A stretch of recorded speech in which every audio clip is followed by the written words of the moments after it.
गौर से सुनिए दोस्तों, क्या आपने कभी गहराई से सोचा है कि अगर आप अपने मन को पूरी तरह से वश में कर लें तो आपकी जिंदगी कैसे बदल सकती है।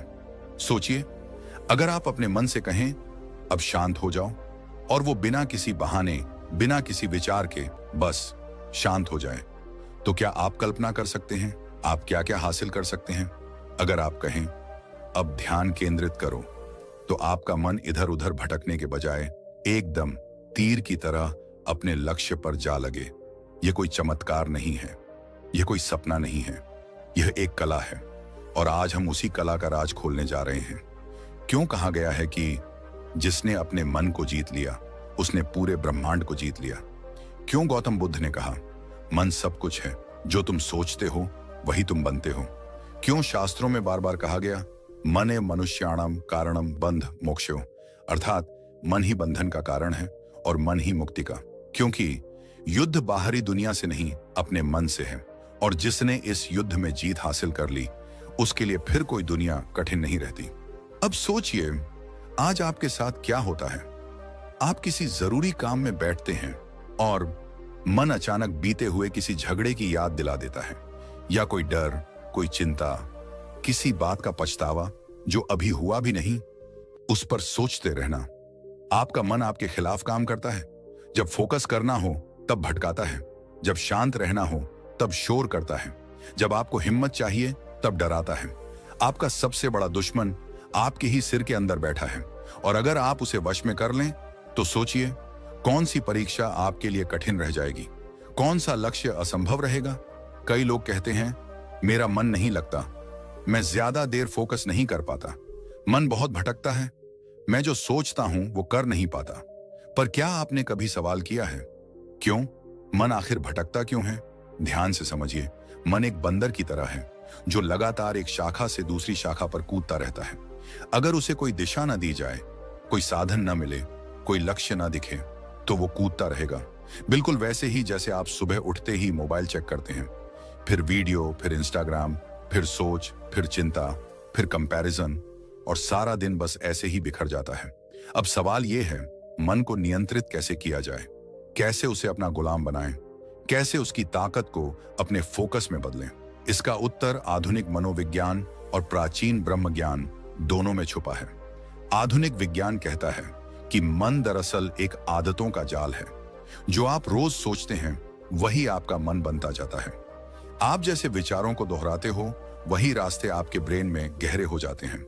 उन्हीं रास्तों पर मन दौड़ने लगता है, और धीरे धीरे वही आपकी नेचुरल सोच बन जाती है।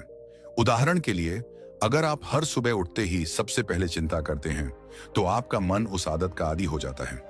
अगर आप हमेशा दूसरों से तुलना करते हैं तो मन उस कंपैरिजन के चक्कर में उलझ जाता है। अब सोचिए, अगर आप हर दिन थोड़ा समय खुद को नियंत्रित करने में लगाएं, अगर आप मन को कहें रुक, फोकस, आगे बढ़, तो क्या यह मुमकिन नहीं कि धीरे धीरे मन आपकी बात मानने लगे। गौतम बुद्ध ने कहा था मन ही सब कुछ है, अगर तुम उसे नियंत्रित कर लो तो दुख तुमसे दूर भाग जाते हैं। और आज न्यूरोसाइंस यही कहती है कि आपका ध्यान आपका सबसे बड़ा हथियार है।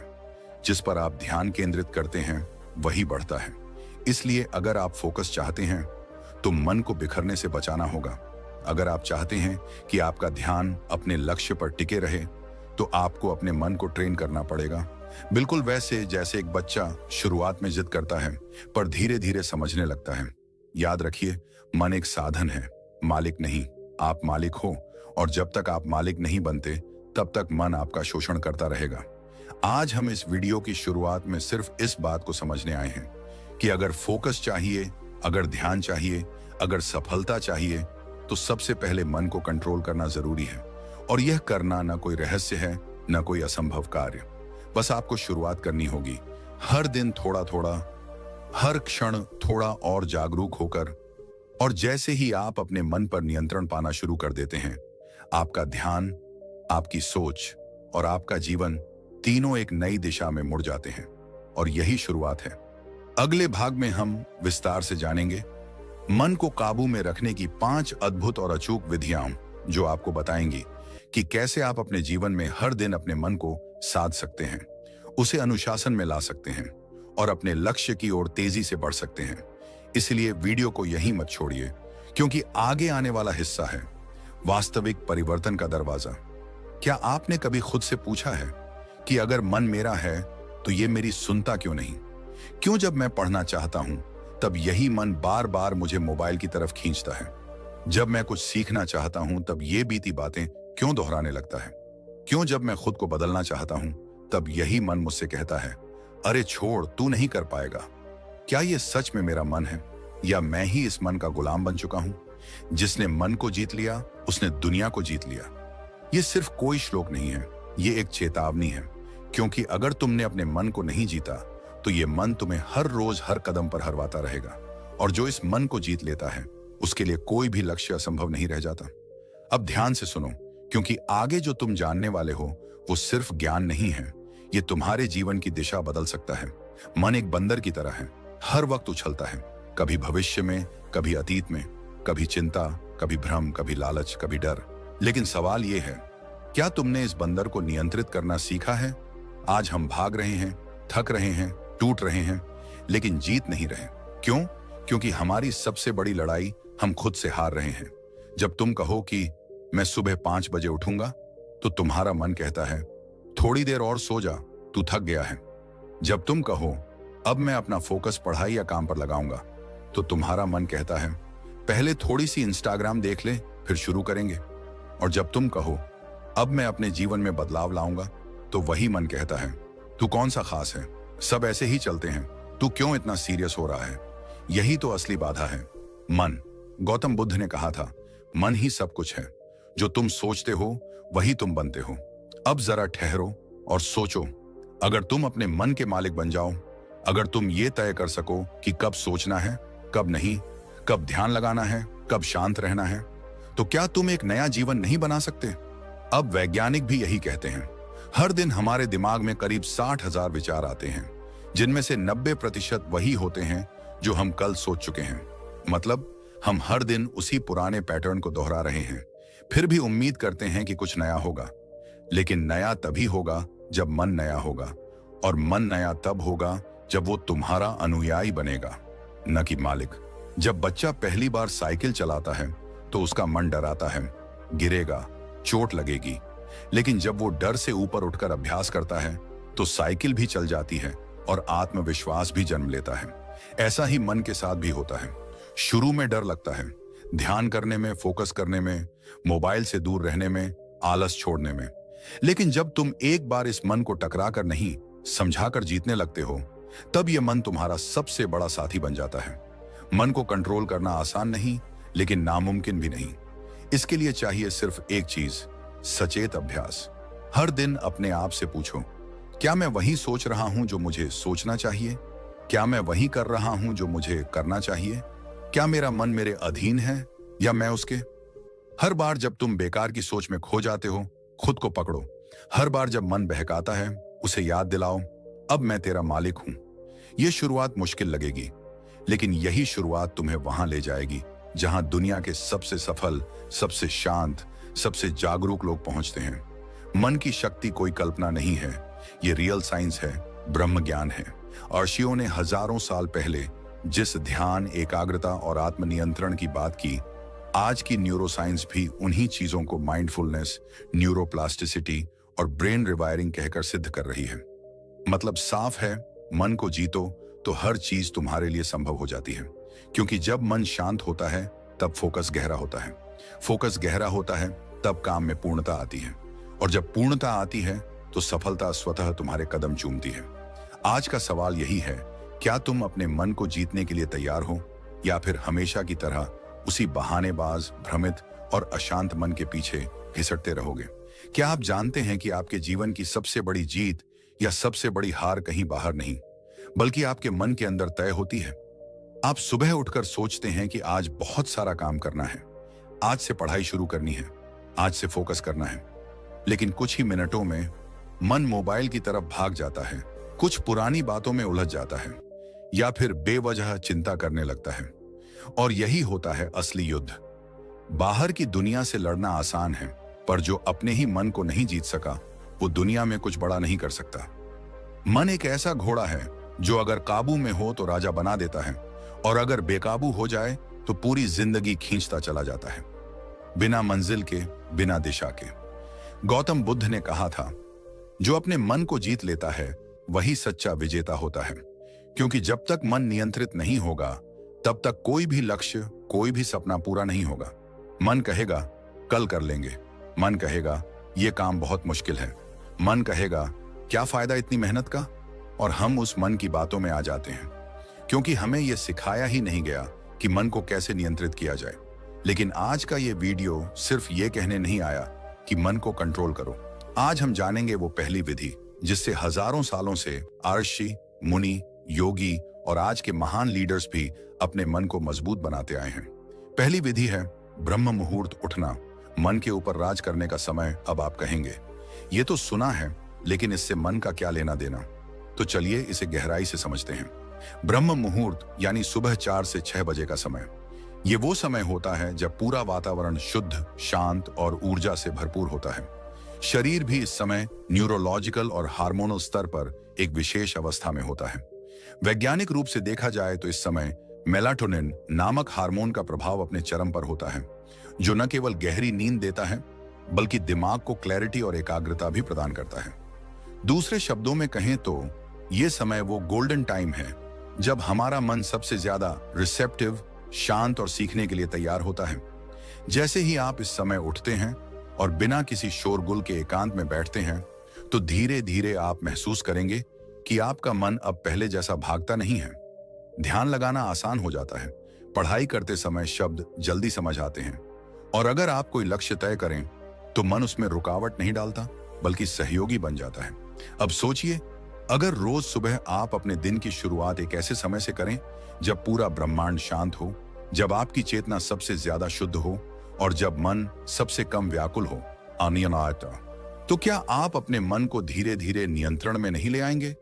आज के समय में जहां लोग फोकस बढ़ाने के लिए तरह तरह की दवाइयां, एप्स और कोचिंग का सहारा ले रहे हैं, वहीं हमारे प्राचीन ग्रंथों ने हजारों साल पहले इसका सीधा और सटीक समाधान दे दिया था। ब्रह्म मुहूर्त में उठो और अपने मन का राजा बनो। और यह केवल भारत के वेदों और उपनिषदों की बात नहीं है। आज की आधुनिक साइकोलॉजी भी यही कहती है कि सुबह जल्दी उठने वाले लोगों का विल पावर ज्यादा मजबूत होता है, क्योंकि जब आप सुबह नींद और आलस पर जीत हासिल करते हो तो दिन के बाकी छोटे बड़े फैसलों में भी मन आपको नहीं रोकता। अब आप खुद सोचिए, आप सुबह उठते ही फोन उठाते हैं और 15 मिनट स्क्रॉल करते करते 1 घंटा निकल जाता है। फिर मन कहता है अब क्या फर्क पड़ता है, दिन तो बिगड़ ही गया। और यहीं से शुरू होता है दिन भर का डिस्ट्रैक्शन, चिड़चिड़ापन और फोकस की कमी। लेकिन जब आप ब्रह्म मुहूर्त में उठते हैं, आप दिन पर नियंत्रण करना शुरू करते हैं। आपका मन एक गुलाम की तरह आपके आदेश का पालन करता है। ध्यान लगाओ, मन बैठ जाता है। पढ़ाई करो, मन सहयोग देता है। प्लानिंग करो, विचार स्पष्ट रूप से सामने आते हैं। ब्रह्म ज्ञान के अनुसार यही समय होता है आत्मा और परमात्मा के सबसे नजदीक आने का, क्योंकि नींद से जागते ही मन सबसे शुद्ध होता है और उसमें बीते कल की मलिनता, आज के भय या भविष्य की चिंता नहीं होती। यह समय होता है नए विचारों के बीज बोने का, और उन्हीं बीजों से धीरे धीरे आपका चरित्र, आपका भाग्य और आपका जीवन आकार लेता है। गौतम बुद्ध अपने शिष्यों को इसी समय ध्यान करने की सलाह देते थे। वो कहते थे, प्रभात की शांति में आत्मा के स्वर सुने जा सकते हैं, और यही वो समय है जब आप अपने मन को उसके असली स्वरूप में पकड़ सकते हैं, न कि उस रूप में जिसमें दिन भर की इच्छाएं, व्याकुलताएं और सोशल मीडिया का शोर उसे बना देता है। आप सोचिए, जब आप इस छोटे से अभ्यास से शुरुआत करते हैं तो आप न सिर्फ मन को जीतते हैं बल्कि अपने जीवन की दिशा भी बदलते हैं। आपका दिमाग शार्पर होता है, फोकस गहरा होता है, और सबसे बड़ी बात, आपको खुद पर गर्व महसूस होता है, क्योंकि आप उस चीज पर जीत पा रहे हैं जिसे अब तक आपने सबसे ज्यादा अनियंत्रित समझा था, आपका अपना मन। इसलिए अगर आप सच में चाहते हैं कि आपका मन आपका गुलाम बने, अगर आप चाहते हैं कि मन डिस्ट्रैक्ट ना करे, और अगर आप चाहते हैं कि आप फोकस के शिखर पर पहुंचें, तो इसकी शुरुआत यहीं से करें, ब्रह्म मुहूर्त उठने से। याद रखिए, जो सुबह का विजेता है वो पूरे दिन का शासक होता है, और जो मन के ऊपर सुबह जीत गया वो जीवन में हर क्षेत्र में जीत सकता है। अब तक हमने समझा कि मन को कंट्रोल करना क्यों जरूरी है और उसकी पहली विधि क्या है, लेकिन ये सिर्फ शुरुआत है, क्योंकि मन के गुलामी से मुक्ति पाने की राह में ऐसी और भी कई विधियां हैं जो धीरे धीरे आपको एक ऐसे वॉरियर में बदल देंगी जिसका मन उसका सेवक बन जाए, न कि मालिक। तो अब तैयार हो जाइए अगली विधि के लिए, जो इस यात्रा को और भी गहराई, शक्ति और सफलता की ओर ले जाएगी। दूसरी विधि है प्राण शक्ति साधना, सांसों से मन पर नियंत्रण। कभी आपने गौर किया है, जब आप गुस्से में होते हैं तब आपकी सांसें तेज हो जाती हैं। जब आप डरे हुए होते हैं तब सांसें हल्की हल्की और अस्थिर चलने लगती हैं। और जब आप शांत होते हैं तो सांसें भी गहराई से चलती हैं, बड़ी ही सहजता से। इसका सीधा मतलब है कि हमारी सांसें और हमारा मन आपस में गहराई से जुड़े हुए हैं। यही वजह है कि अगर कोई व्यक्ति अपने श्वास पर नियंत्रण पा ले तो वो अपने मन पर भी नियंत्रण पा सकता है। यही है मन को जीतने की दूसरी विधि, प्राण शक्ति साधना। आज की इस व्यस्त और भागदौड़ भरी दुनिया में हमारा मन एक ही समय में कई दिशाओं में भाग रहा होता है। कई बार हम कोई काम कर रहे होते हैं लेकिन मन कहीं और भटक रहा होता है। किसी से बात करते वक्त भी मन पुरानी बातों में अटका होता है या भविष्य की चिंता में उलझा रहता है। ऐसे में फोकस कैसे बनेगा? ऐसे में मन पर नियंत्रण कैसे संभव है? इसका उत्तर छुपा है हमारी सांसों में और एक विशेष अभ्यास में, अनुलोम विलोम प्राणायाम। हर सुबह केवल 10 मिनट का यह अभ्यास आपके पूरे दिन को बदल सकता है। आप एक शांत, स्थिर और फोकस्ड मन के साथ दिन की शुरुआत करते हैं और जब शुरुआत ही इतनी सशक्त होगी तो दिन भर का हर कार्य सरल, स्पष्ट और प्रभावी बनेगा।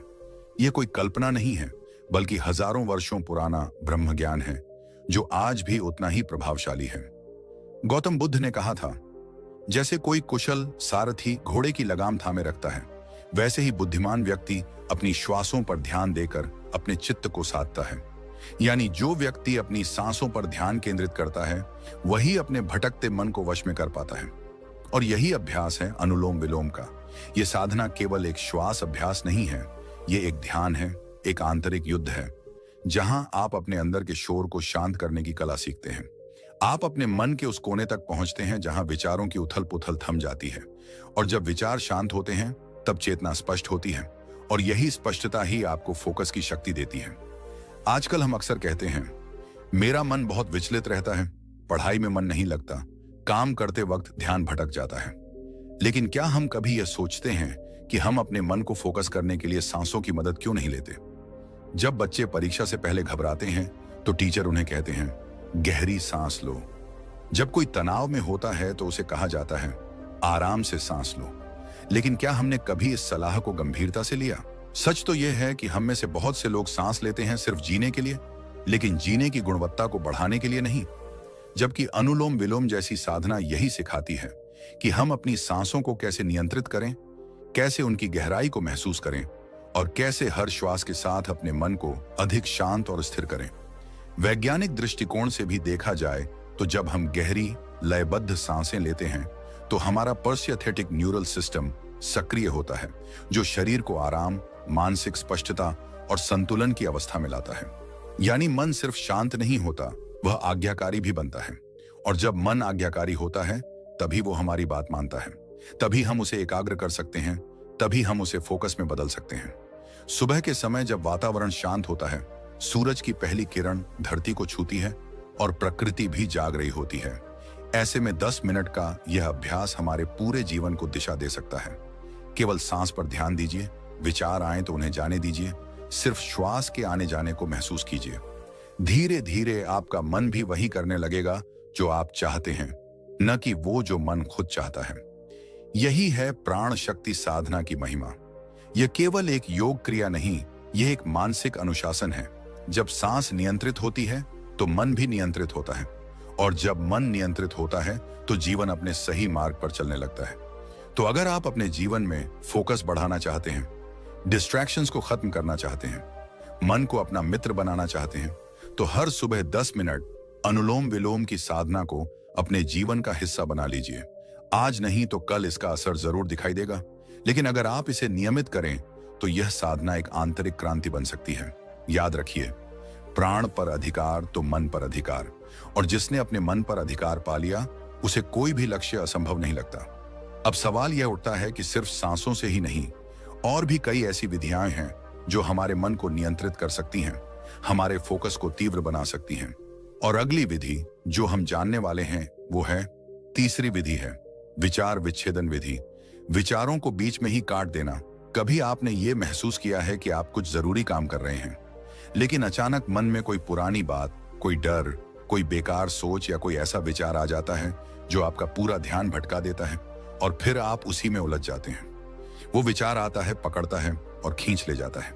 आप समझते हैं कि ये सोचने का कोई मतलब नहीं, लेकिन फिर भी मन मानता नहीं, बस खींचता जाता है और खींचता जाता है और हम खुद से हार मान लेते हैं।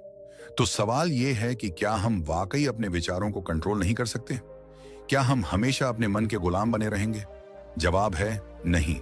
मन को नियंत्रित किया जा सकता है और इसका एक बहुत ही प्रभावशाली तरीका है विचार विच्छेदन विधि। ये विधि आपको सिखाती है कि जब भी कोई अनचाहा, नकारात्मक या फालतू विचार आपके भीतर घुसने की कोशिश करे तो आप उसे बीच में ही पकड़कर वहीं काट दें। ये एक मानसिक ब्रेक है, एक अलार्म है जो आप खुद के भीतर लगाते हैं। जैसे ही कोई विचलित करने वाला विचार आए, आप तुरंत अपने अंदर जोर से कहें रुक जा या कट, और उसी पल अपने शरीर को किसी उपयोगी क्रिया में लगा दें। ये क्रिया कुछ भी हो सकती है, उठकर पानी पी लेना, वॉक पर चले जाना, कोई किताब खोलना या आंखें बंद करके लंबी सांस लेना। इससे आप उस विचार की पकड़ से बाहर निकल आते हैं। अब आप सोच रहे होंगे कि क्या सिर्फ रुक जा बोल देने से विचार रुक जाते हैं? तो इसका जवाब है अगर आप इसे बार बार करेंगे तो हाँ, मन को आदत पड़ती है। शुरू में थोड़ी मेहनत लगती है, लेकिन धीरे धीरे मन सीखता है कि उसे किस विचार पर रुकना है और किसे छोड़ देना है। मन वही करता है जिसे आप बार बार आदेश देते हैं। जैसे एक घोड़ा बार बार एक ही दिशा में खींचा जाए तो कुछ समय बाद वह खुद ब खुद उसी दिशा में चलने लगता है। ठीक वैसे ही जब आप अपने मन को बार बार आदेश देते हैं रुक जा, कट, इधर ध्यान दे, तो वह मानने लगता है। शुरू में ये थोड़ी नाटक जैसी प्रक्रिया लग सकती है, लेकिन यही अभ्यास जब आदत बनता है तो चमत्कार होता है। आइए इसे एक रिलेटेबल उदाहरण से समझते हैं। मान लीजिए आप किसी ऐसे इंसान के बारे में सोच रहे हैं जिससे आपका मन खराब होता है। वो व्यक्ति, उसकी बातें, उसके झूठ, उसका धोखा, ये सब आपको परेशान करते हैं। अब आप जानते हैं कि ये सोच आपको कोई समाधान नहीं देगा, सिर्फ जलाएगा, थकाएगा और आपका कीमती समय बर्बाद करेगा। लेकिन फिर भी मन वहीं जाता है। अब इसी समय आपको इस विचार विच्छेदन विधि का प्रयोग करना है। जैसे ही ये सोच मन में आए, तुरंत कहिए रुक जा और उसी पल खुद को किसी काम में लगा दीजिए। टेबल साफ करिए, एक चुटकुला पढ़िए, अपने हाथ पैर स्ट्रेच करिए, कुछ भी, लेकिन उस विचार के पीछे मत जाइए। यही अभ्यास धीरे धीरे आपकी मानसिक मांसपेशियों को मजबूत करता है। अब आप कहेंगे मन तो खुद ही चल पड़ता है, हम तो उसे बुलाते भी नहीं। बिल्कुल सही, लेकिन बुद्ध कहते हैं जो मन को जीत लेता है वह संसार को जीत सकता है, और मन को जीतने की शुरुआत यहीं से होती है। सोच को पहचानो, उसे रोको और ध्यान को दूसरी ओर मोड़ो। विज्ञान भी इस बात की पुष्टि करता है। न्यूरोसाइंस कहता है कि जब आप किसी विचार को बार बार सोचते हैं तो उस विचार के लिए आपके दिमाग में एक न्यूरल पाथवे बन जाता है, और जब आप उस पाथवे को तोड़ने की कोशिश करते हैं, यानी विचार के बीच में ही कट कर देते हैं, तो धीरे धीरे वो पाथवे कमजोर पड़ने लगता है। ये ठीक वैसा ही है जैसे कोई घास का रास्ता अगर लंबे समय तक न चला जाए तो वह फिर से हरा भरा हो जाता है और रास्ता गायब हो जाता है। तो अगली बार जब कोई पुराना दुख, कोई डर, कोई अफसोस, कोई कंपैरिजन या कोई ईर्ष्या वाला विचार आपके मन में आए, तो याद रखिए आप उसके गुलाम नहीं हैं। आप कह सकते हैं कट, इनफ, अब नहीं। और जब आप बार बार ऐसा करेंगे तो आपके भीतर एक शक्ति जागेगी, वही शक्ति जो हर महान साधक में होती है, वही शक्ति जो अर्जुन को अपने लक्ष्य पर केंद्रित रखती है, वही शक्ति जो बुद्ध को बोधि वृक्ष के नीचे विचलित नहीं होने देती। इसलिए याद रखिए, हर बार जब आप अपने विचार को बीच में ही काटते हैं, आप अपने मन को सिखा रहे होते हैं कि किस दिशा में जाना है, और यही तो है असली फोकस, ध्यान को बार बार सही दिशा में मोड़ना। और अंत में यही विचार विच्छेदन विधि आपकी जिंदगी में वो बदलाव ला सकती है जिसकी आपको सच में जरूरत है।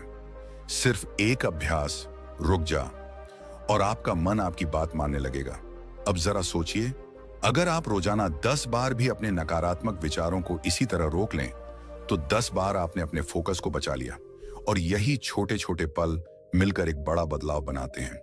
वही बदलाव जो जीवन की दिशा बदल देता है। और अब जब आपका मन यह स्वीकार करने लगे कि वह आपके आदेश से चलता है, तो अगली विधि में हम जानेंगे कि कैसे हम अपने मन की स्मृति शक्ति को बढ़ाकर फोकस को एक नए स्तर तक पहुंचा सकते हैं। चौथी विधि है बोध शून्यता ध्यान, मन को शून्य की गोद में लाना। क्या आपने कभी अपने मन की आवाज को गहराई से सुना है? कभी गौर किया है कि दिन भर हम खुद से कितनी बातें करते रहते हैं? कभी डर, कभी चिंता, कभी असुरक्षा, कभी पछतावा, और कभी कभी तो ये बातें इतनी तेज होती हैं कि हम अपने ही अंदर शोर महसूस करने लगते हैं। जरा रुकिए, क्या आपको पता है ये लगातार चलने वाला विचारों का तूफान ही असली कारण है? फोकस टूटने का, थकान का और उस अंदरूनी बेचैनी का जो हमें चैन से बैठने नहीं देती। आज हम बात करने जा रहे हैं उस विधि की जो इस तूफान को शांत कर सकती है। ये वो चुप्पी है जो शोर को खत्म करती है। ये है बोध शून्यता ध्यान, यानी अपने विचारों से दूरी बनाना, उन्हें रोकना नहीं, बस उन्हें जाने देना। मन को उस स्थिति में लाना जहां कोई शब्द नहीं होता, कोई कल्पना नहीं होती, कोई योजना नहीं होती, केवल मौन होता है। क्या करना है? बहुत कुछ नहीं, बस रोज 15 मिनट खुद को देना है। कोई महंगे कोर्स, कोई गुरुकुल, कोई मंत्र नहीं, बस एक शांत कोना चुनिए, बैठ जाइए, आंखें बंद कर लीजिए और सब कुछ छोड़ दीजिए। कोशिश मत कीजिए विचारों को रोकने की, क्योंकि जितना आप उन्हें रोकेंगे वे उतनी ज्यादा जिद करेंगे। बस उन्हें आने दीजिए और फिर जाने दीजिए। जैसे बादल आते हैं फिर बिना किसी कोशिश के चले जाते हैं, वैसे ही जैसे जैसे आप यह करना शुरू करेंगे आपको 2 अनुभव होंगे। पहले पहले मन बहुत शोर करेगा, ऐसा लगेगा कि यह तो और भी ज्यादा भागने लगा है, लेकिन रुकिए, यह एक संकेत है कि वह खाली हो रहा है। दूसरा अनुभव होगा, एक दिन अचानक सब शांत हो जाएगा। आपको लगेगा कि विचार कम हो रहे हैं और एक गहरी स्पष्टता मन में उतर रही है। मन को शून्यता में ले जाने की यह साधना धीरे धीरे आपके भीतर गहराई से उतरती है, और जब शून्यता का अनुभव होता है तब बुद्धि तेज हो जाती है, शरीर शांत होता है और सबसे खास बात, फोकस एकदम धारदार हो जाता है।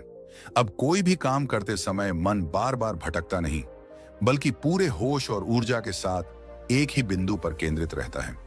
अब आप सोच रहे होंगे, क्या इतना आसान है मन को शांत करना? नहीं, यह आसान नहीं, लेकिन यह असंभव भी नहीं है।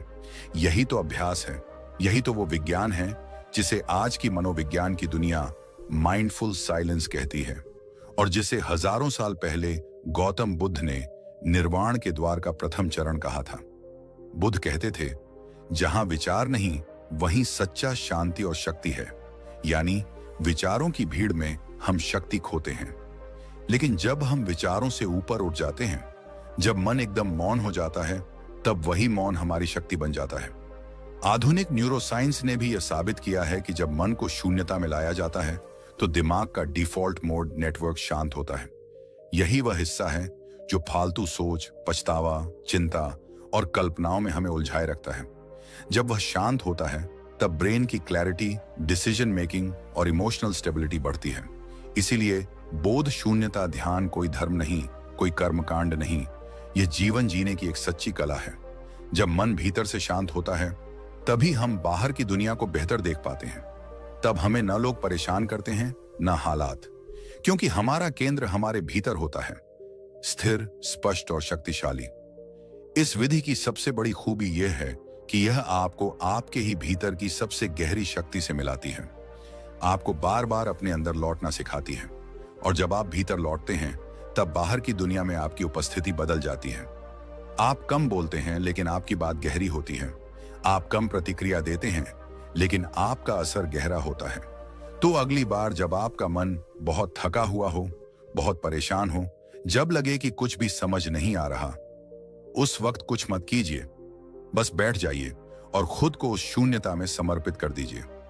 देखिए कैसे धीरे धीरे सब कुछ साफ होने लगता है, जैसे धुंध के पार सूरज झांकने लगे। याद रखिए, मन को जीतने के लिए किसी युद्ध की जरूरत नहीं, सिर्फ मौन की जरूरत है। और अब जब आपने बोध शून्यता का महत्व समझा है, तो अगली विधि में हम जानेंगे कि कैसे मन को ऊर्जावान बनाकर उसे थकान से मुक्त रखते हुए एक ऐसा स्टेट तैयार किया जाए जहां मन अपने आप लक्ष्य पर टिकने लगे। अब हम बढ़ते हैं पांचवी विधि की ओर। बहुत से लोग ये सवाल पूछते हैं, मैं कुछ करना चाहता हूं, कुछ सीखना चाहता हूं, कुछ बड़ा बनना चाहता हूं, लेकिन मेरा मन साथ नहीं देता। क्या कभी आपने भी ऐसा महसूस किया है? सुबह अलार्म बजता है लेकिन मन कहता है अभी 5 मिनट और सो लेता हूं।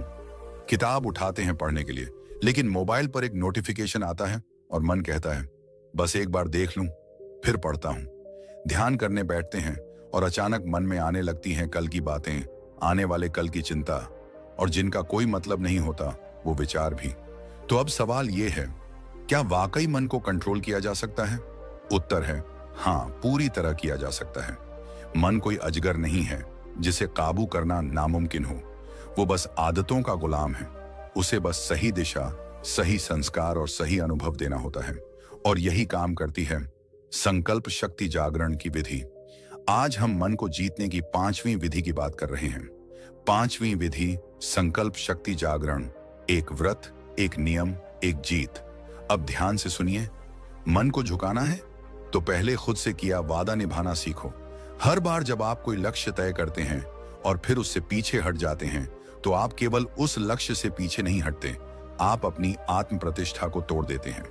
और जब आत्म प्रतिष्ठा गिरती है तो मन कहता है तू तो खुद से भी झूठ बोलता है, अब तू किसी चीज के लायक नहीं। अब उपाय क्या है? बहुत सरल लेकिन बेहद गहरा।